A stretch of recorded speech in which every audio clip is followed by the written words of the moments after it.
সিঁড়ি দিয়ে নামছিল শুভ।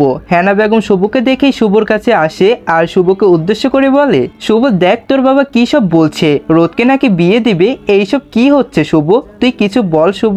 শুভর মুখে স্পষ্ট বিরক্ত, সেটা রোদের চোখ এড়ায় না। শুভ বুকুসকিয়ে বলে, আমি কি করতে পারি দাদি, তোমরা এই মেয়েকে যেইখানে ইচ্ছে বিয়ে দাও, তাতে আমার কিচ্ছুই যায় আসে না। আর এইসব কথা বলে আমার কানের কাছে জ্ঞান জ্ঞান করবেন না। শুভর দাদির মুখ ছোট হয়ে যায়, কারণ সে কখনোই ভাবেনি শুভ এইভাবে বলবে। হেনা বেগম বলে, শুভ কি সব বলছিস, তোর মাথা ঠিক আছে? এইসব কোন ধরনের কথা, সবকিছু এইভাবে ভুলে যাস না। হেনা বেগমকে শুভ বিরক্ত নিয়ে বলে, আমি সবকিছুই অনেক আগেই ভুলে গিয়েছি দাদি। আর প্লিজ আমার সাথে এইসব কথা নিয়ে কিচ্ছুই শুনতে চাই না। কথাগুলো বলেই শুভ বাসা থেকে বেরিয়ে যায়। হেনা বেগম শুভকে বোঝাতেই তার পিছনে যেতে নেয়। অমন সময় আরব চৌধুরী রাগী চোয়াল শক্ত করে বলে, বেশ মা, এইখানে দাঁড়াও, অনেক হয়েছে, তোমার নাতি যা বলার বলে দিয়েছে, আর আমি আমার সিদ্ধান্ত থেকে এক পাও নড়ব না। রোদের বিয়ে আমি খুব তাড়াতাড়ি দেব। অয়নের যেন বুকের ভেতরে তোলপাড় শুরু হয়ে যায়। অয়ন আরব চৌধুরীর উদ্দেশ্য করে কিছু বলবে, চাচা যান আমার কথা আর কিছু বলতে পারে না অয়ন। আরব চৌধুরী গম্ভীর কণ্ঠে বলে ওঠে, অয়ন আমি কোনো সাইড শুনতে চাই না তোমার কাছ থেকে, আমি যেই সিদ্ধান্ত নিয়েছি সেইটাই হবে। বলে ধপধপ পাও ফেলে রুমেই চলে যায়। রোদের যেন বুক ফেটে যাচ্ছে। শুভর সব কথা শুনেছে সে। রোদের চোখের পানি মুছে আবারও মনে মনে বলে, অনেক হয়েছে, আর না, এবার আমার মায়া আর মোহ আটকে থাকবো না। যেই আমাকে চায় না তার জন্যই আর আমি কষ্ট পাবো না, আর না। নিলয় কেমন করেই যেন তাকিয়ে আছে রোদের দিকে। সেটা তো সেই দিনই রোদ আর শুভর ঘনিষ্ঠ অবস্থায় দেখেছিল। সে ভেবেছিল তার শুভ ভাই এই বিয়ে হতে দেবে না, কিন্তু সেই তো কিচ্ছুই বলল না, আর বিয়েতে উৎসাহই দিতে গেল। তাহলে কি সেই দিনই সেই ভুলই দেখেছিল? হতেও পারে তার সে শুভ ভাই জীবনে এইসব করবে না কারো সাথেই। Unromantic drum. অয়নের কেমন যেন অস্থির লাগছে। অয়ন বাড়ি থেকে বেরিয়ে যায়। রিয়া হাসছে, তার প্ল্যান মতোই সব হচ্ছে। আরব চৌধুরীর রুমে গিয়ে আরফিন বেগমের ছবি সামনে দাঁড়ায়। চোখ তার ঝাপসা হয়ে আসে। চোখের পানিতেই চোখ থেকে চশমা খুলে আবারও চোখেই পড়ে নেয়। তারপরে বলে, আমি তোমার কথা রাখতে পারিনি আরফিন, পারিনি রাখতে, আমাকে তুমি মাফ করে দিও। রোদ মায়ের সুখের জন্য হলেও এই সব করার দরকার। আরব চৌধুরীর ফোন আসে। ছবির সামনে থেকে সরেই ফোনে কথা বলে। কিছুক্ষণ পরে রুম থেকে বেরিয়ে আসে। ডাইনিং রুমে হেনা বেগম মাথায় হাত দিয়ে সোফায় বসেছিলেন। আরব চৌধুরী হেনা বেগমের সামনে আসে, তারপরে বলে, মা। হেনা বেগম মাথা তুলে তাকায়। আরব চৌধুরী হেনা বেগমকে বলে, মা, কালকেই রোদকে দেখতে আসার কথা ছিল, কিন্তু তারা সবাই আজকে বিকেলেই রোদকে দেখতে আসছে। তুমি রোদকে সাজিয়ে গুজিয়ে রেডি করিও। হেনা বেগম মুখ কালো করেই বললেন, আরব তুই একটু বেশি তাড়াহুড়ো করিস না, আর একটু ভেবেচিন্তে সিদ্ধান্ত নিলে কেমন হয়? আরব চৌধুরী রাগী কণ্ঠে বলে, আম্মাজান প্লিজ, আমি কোনো কথাই শুনতে চাই না, আর ভাবাভাবির সময় নেই, এখন আমি যা বলবো তাই হবে। হেনা বেগম আর কিছুই বলে না। সে ভালো করেই জানে এখন আর কিছু বলেই কাজ হবে না। ধপ করেই সোফায় বসে পড়ে। আরব চৌধুরীর কথাগুলো রোদের কানে যায়। সে নীরবেই চোখের পানি মুছে কেমন যেন বুকের ভেতরে তোলপাড় শুরু হয়ে গেছে। নিজেকে কোনোভাবেই শান্ত করতে পারছে না। নীলা রোদের বিয়ের কথা হেনা বেগমের কাছ থেকে শুনেই রোদের কাছে আসে। বাড়ির ভেতরে ঢুকেই রোদের রুমের দিকে যায়। হঠাৎই কারোর সাথে ধাক্কা খেয়ে গায়ের ওপরে পড়ে যায়। সামনেই তাকিয়ে খানিকটা লজ্জা পায় নীলা। কেমন করেই যেন তাকিয়ে আছে নীলার দিকে। নীলা তাড়াতাড়ি উঠে দাঁড়ায়। কিছুটা রাগ মিশ্রিত কণ্ঠেই বলে, এই আপনার সমস্যা কি? আপনি আমার কাছে এসে ধাক্কা খেতে হবে? হ্যাঁ। নিলয় নীলার দিকে কিছুটা ঝুঁকে বলে, জানি না কি সমস্যা, তবে বড় কোনো সমস্যা তো হবেই, তা না হলে শুধু বারবারই আপনার সাথে কেন ধাক্কা খাই বলেন তো? নীলা রাগ নিয়ে বলে, সমস্যা তো অনেক বড়ই, কারণ আপনার চোখ তো আপনি পকেটে নিয়ে হাঁটেন, আর বারবারই আমার সামনে এসে পড়েন। আর বড় সমস্যা হলো আপনি একটা হারাদম। বলে এর আগে গজগজ করতে করতে চলে যায়। নীলার কথা শুনে ফিকে হেসে দেয়, আর মনে মনে বলে, মেয়েটা আসলেই সুন্দর, রাগলে তো আরো সুন্দর লাগে। এখন বিকেল 3টা কি 3:30। রোদ নিজের রুমের ব্যালকনিতে দাঁড়িয়ে আছে। নীলা পেছন থেকে রোদকে জড়িয়ে ধরে। রোদ নীলার দিকে ফিরিয়ে নীলাকে জড়িয়ে ধরে ফুপিয়ে কেঁদে ওঠে। নীলা রোদের মাথায় হাত রাখে, তারপরে বলে, রোদ শান্ত হ, যেই তোর না আর যেই তোকে কখনোই ভালোবাসিনি তার জন্য কষ্ট পাস না। অতীত ভুলে বর্তমান আর ভবিষ্যতে সুন্দর করে তোল। রোদ কাঁদতে কাঁদতে বলে, আচ্ছা অতীত ভুলে যাওয়া কি এতটাই সহজ? চাইলেও কি আমার অতীত ভুলতে পারি? নীলা কিছু বলে না। রোদ আস্তে আস্তে শান্ত হয়। নীলা রোদকে একটা সুন্দর লাল শাড়ি পরিয়ে দেয়, সুন্দর করে সাজিয়ে দেয়। নীলা অবাক হয়ে তাকিয়ে আছে রোদের দিকে। নীলা রোদকে উদ্দেশ্য করে বলে, জানো তোকে যা লাগছে না, ছেলেপক্ষ আজকে দেখে আজকেই না বিয়ে করে নিয়ে যায়। রোদ মলিন হাসে, আর বুকের ভেতরে যেন তোলপাড় শুরু হয়ে গেছে। ইচ্ছে করছে চিৎকার করেই কাঁদতে, কিন্তু সে পারছে না। পাত্রপক্ষ অনেক আগে এসে গেছে, ড্রয়িং রুমে বসে আছে। নীলা রোদকে নিয়ে আস্তে আস্তে রুম থেকে বেরিয়ে হয়, সিঁড়ি দিয়ে নামছে। রোদ আস্তে সালাম দেয় রোদকে, সোফায় বসায়। রোদ মাথা নিচু করে বসে আছে, টুকটাক প্রশ্ন করছে, সে সব উত্তর দিচ্ছে রোদ। ছেলের মা বাবা আর বোন দেখতে এসেছে, বাড়ির সবাই আছে, এইখানে নাই শুধু শুভ। ছেলের মা সবার সামনে বসে বললেন, আমাদের মেয়ে পছন্দ হয়েছে, বাড়ি মিষ্টি মেয়ে। রোদ আরাব চৌধুরীকে উদ্দেশ্য করে বললেন, আকাশের মা, এখন ছেলে মেয়েকে একটু আলাদা করে কথা বলতে দিন, আর আমরা বিয়ের দিনক্ষণ নিয়ে কথা বলছি।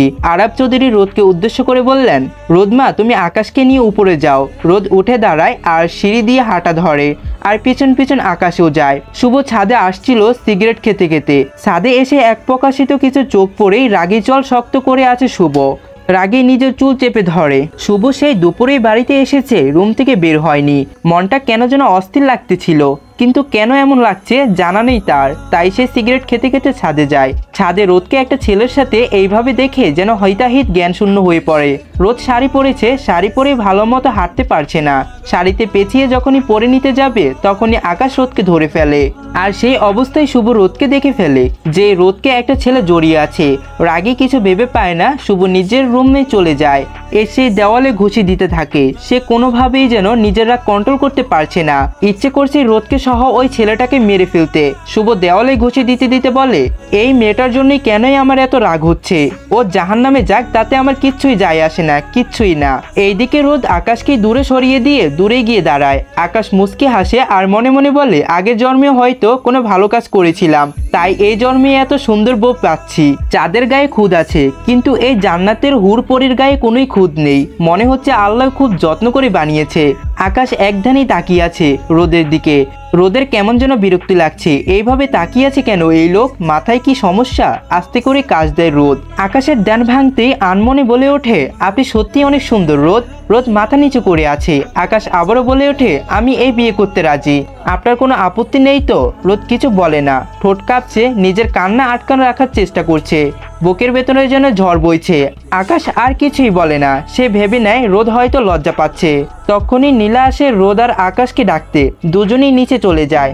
আকাশের পাশাপাশি বসা দুজনকেই আকাশের আম্মু একটা আংটি বের করে দেয় আকাশকে। আকাশ রোদের হাতে আংটিটি পরিয়ে দেয়। ডায়মন্ডের আংটিতেই যেন রোদের পর্সা হাতে উজ্জ্বল জলজল করছে।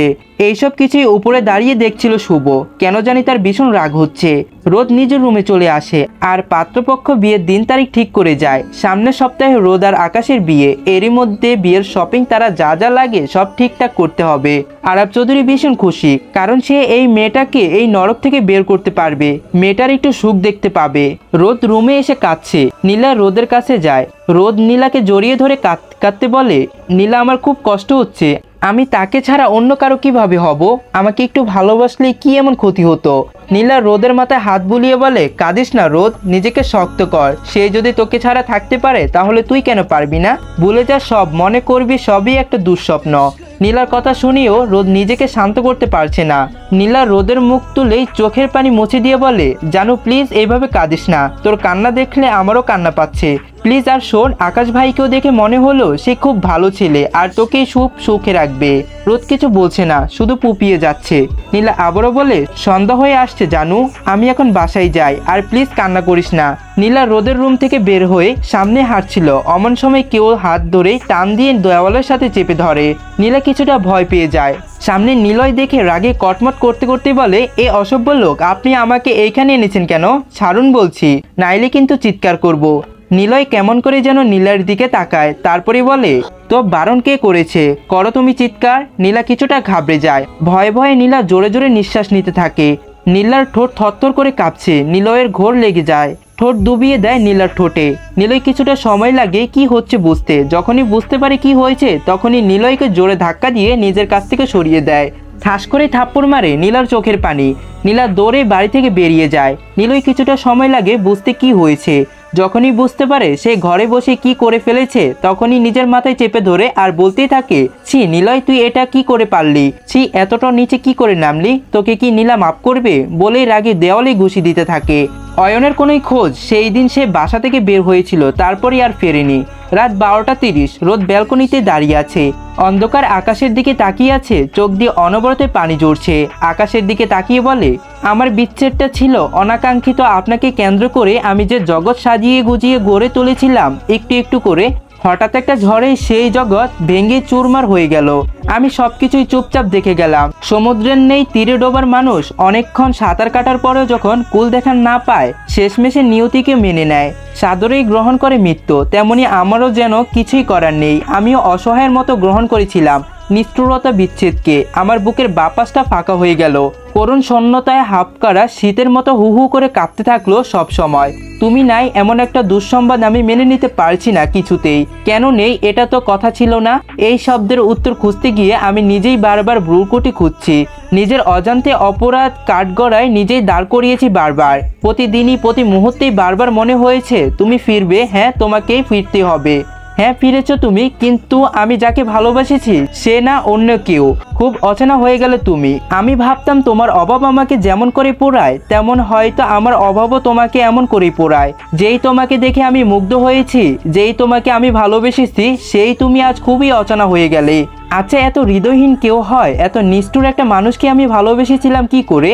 হাজারটা কাটার পাথর মারিয়া আমি যে দুয়ারে দাঁড়িয়েছিলাম, সেইখানে আমার অপেক্ষায় কেউ ছিল না। কে জানতো হাজারটা হাত বাড়িয়ে দেওয়া হাত ফিরিয়ে দেয়। আমি যে হাতটা শক্ত করে ধরে রাখতে চেয়েছিলাম, সেই হাতটা সবার আগেই আমার হাত ছেড়ে দিবে। আচ্ছা, কিভাবে সব কিছু ভুলে গেলেন? কিভাবে এত নিষ্ঠুরতা হলেন? আমি তো আপনাকে খুব বেশি ভালোবেসেছি। আপনার আমার এই বিচ্ছেদ কেন হলো? কি দোষ করেছিলাম আমি এই এতটা ঘৃণা করেন আমায়? রোদ কাঁদতে কাঁদতেই বসে পড়ে। দুপুর 11টা। একটা কফি শপেই বসে মিটিং করছিল শুভ। হঠাৎই কারো হাসির শব্দ পায়। সামনে তাকাতে ব্রুকুসকিয়ে তাকায় শুভ। রোদ বসে আসে সামনে। লোকটাকে দেখতে পারছি না। রোদকে অন্য কারোর সাথে এভাবে বসে থাকতে দেখে রোদ গিয়ে জোরে থাপ্পড় বসায় রোদের গালে। রেগে গিয়ে জোরে থাপ্পড় বসায় রোদের গালে। আশেপাশে সবাই তাকিয়ে আছে। শুভর রাগেই যেন শরীর জ্বলে যাচ্ছে।